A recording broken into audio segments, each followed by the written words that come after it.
খাইদে Mohiuddin, Eliot Rahman, প্যান্দে Chakraborty, এরা যা শুরু করছে দেশটাকে নিয়ে, বিদেশের মাটিতে পলায় বসে বসে এরা উস্কানি দিচ্ছে দেশের বিরুদ্ধে, দেশের রাজনীতির বিরুদ্ধে।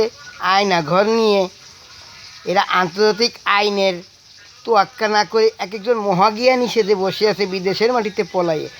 তোরা এত পারিস, এত জানিস, ঢাকায় বসে কর। তোরা নিজেরাই এক একজন দেশের থেকে পালিয়ে গিয়েছিস নিজেদের কর্মের জন্য।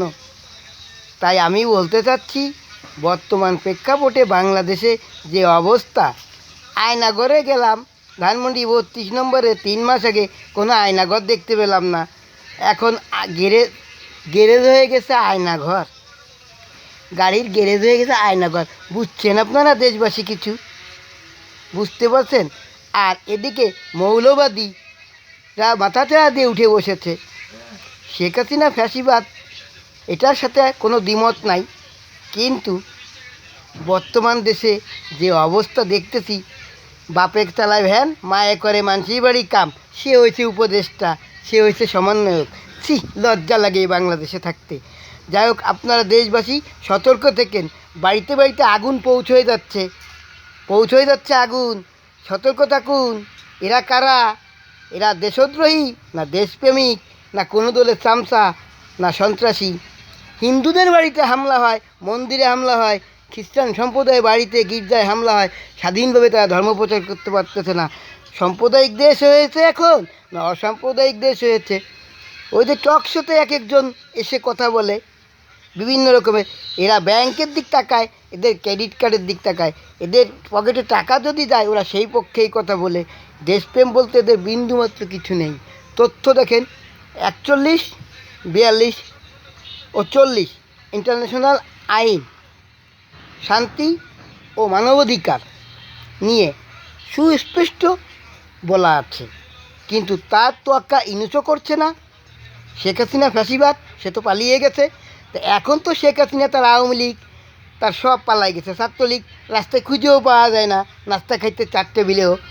এখন কারাই এই যে চাঁদাবাদী, সন্ত্রাসী, টেম্পো স্ট্যান্ড দখল ইত্যাদি কামের সাথে যুক্ত? তাহলে এই যে দেশের যে উন্নয়ন হয়েছে, ব্রিজ, কালভার্ট, ফ্লাইওভার, মানুষের ঘাড়ে বিদেশি টাকার চাপ বাড়ছে, দ্রব্যমূল্য ঊর্ধ্বগতি, সাধারণ গরিব জনগণ দেশের তারা ভুক্তভোগী। যে ব্যক্তি 500 টাকা ইনকাম করে তার বউ ছেলে মেয়ে নিয়ে চলা বাংলাদেশে বর্তমানে রোজ কিয়ামতের সাথে যুদ্ধের মতন হয়ে গেছে। আর এদের এই যে ধানমন্ডি 32 নম্বরে যারা ইট ভাঙছে, ওখানে ফেরেস্তারা আসছেন, খিচুড়ি রান্না করছে, ডিস্কো ড্যান্স হয়েছে ফেরেস্তাদের সাথে হাত ধরিয়ে, হুর আসছে, হুর এসে মদ ঢেলে দিয়েছে গ্লাসে, তাই খেয়ে তারা ভেস্তের জন্য দৌড় দিয়েছেন। তা যাক, আর এই ফেরেস্তারা আসতে কোত্থেকে জানেন তো? ফ্রান্সের থেকে অনুমতি নিয়ে। এদিনই বাংলাদেশে আর্মি, পুলিশ, নৌবাহিনী, বিমান বাহিনী কিচ্ছু বলা যাবে না, ওরা তো ফ্রান্সের থেকে অনুমতি নিয়ে এসছে।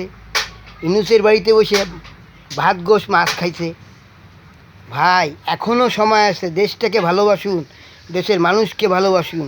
শ্রমিকের ঘাম শুকানোর আগে তার পরিশ্রম পরিশোধ করুন।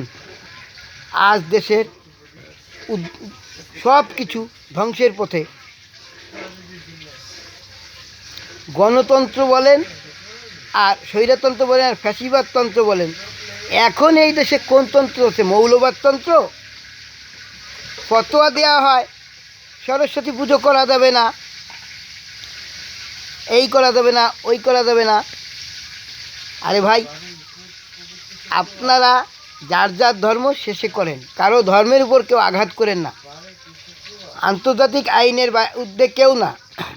শেখ হাসিনা আন্তর্জাতিক আইন মানে নাই, জাতিসংঘ, আন্তর্জাতিক বিভিন্ন সংস্থার ব্যক্তিত্বদের উপর আঘাত করে কথা বলছেন। ওই কাউয়া কাদের, তার তো এখন খোঁজই নাই।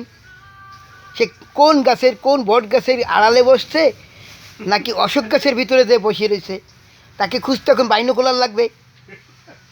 তো যাক, আমি কাউকে আঘাত করে কথা বলতেছি না। আমার একটাই কথা, বিদেশের মাটিতে পালাই থেকে দেশের বিরুদ্ধে উস্কানি দিয়েন না। ওই পিঙ্কি দে, খাইদে মহিউদ্দিন, ইত্যাদি লোক যারা নিজেদেরকে অনেক জ্ঞানী জাহির করে, এরাই উস্কানিদাতা। পিঙ্কি রঞ্জন না পিনাক রঞ্জন, তিনি বিভিন্ন ধরনের উস্কানিমূলক কথা বলে এই যে দেশে অস্থিরতা সৃষ্টি করে দিয়েছে। ধানমন্ডি 32 নম্বরে আয়না ঘর পাওয়া গেছে। শেখ হাসিনা ফাঁসিস্ট, তার সাথে কোনো দ্বিমত নাই, সবার সাথে একমত। কিন্তু জাতির জনক বঙ্গবন্ধুর বাড়িটা, যার ওখান থেকে এই বাংলাদেশের জন্ম, যেটা হলো বাংলাদেশ জন্মের নারীঘর, যেখান থেকে এই বাংলা ভাষার আন্দোলনের নেতৃত্ব দিয়েছে, সেই ঘরটাকে ভেঙে এরা কি প্রমাণ করতে চেয়েছে। তারপরে বিভিন্ন মিডিয়ায় এবং বিভিন্ন মাধ্যমে জানতে পারলাম ওখানে বিভিন্ন দেশের আরবি লেখা পতাকা উঠছে। জানি না এরা আইএস না লস্করে তাইবা পাকিস্তান না আফগানি তালেবানি জঙ্গি গোষ্ঠীর পতাকা। তাহলে কি এই বাংলাদেশটা এখন জঙ্গিদের আস্তানা হতে চলছে? শরীরটা অসুস্থ, তারপরেও দেশের এই পরিস্থিতি দেখে আর বসে থাকতে পারলাম না।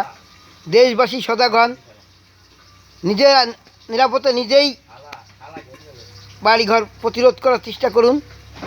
কখন কার বাড়িতে আগুন লাগে আর তাই নিয়ে ঢাকায় উল্লাস হবে। ও আরেকটি কথা বলতে ভুলে গেছি, গোপালগঞ্জে মাটি উৎখাত করবে। গোপালগঞ্জ হাসিনা ফ্যাসিবাদের জন্ম হতে পারে, ওই গোপালগঞ্জে আরও অনেক কৃতি সন্তানের জন্ম আছে যারা ইউনুসকে টাইটদের মতো ক্ষমতা রাখে। তাই বলছি দেশবাসী সজাগ থাকুন।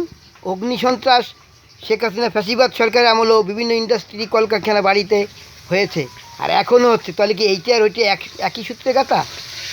যাক, দেশবাসী ভালো থাকেন, সবাইকে ঈশ্বরের প্রার্থনা করি, ঈশ্বর যেন সকলকে ভালো রাখে। এই বলে আমি আর বেশি কথা বাড়ালাম না।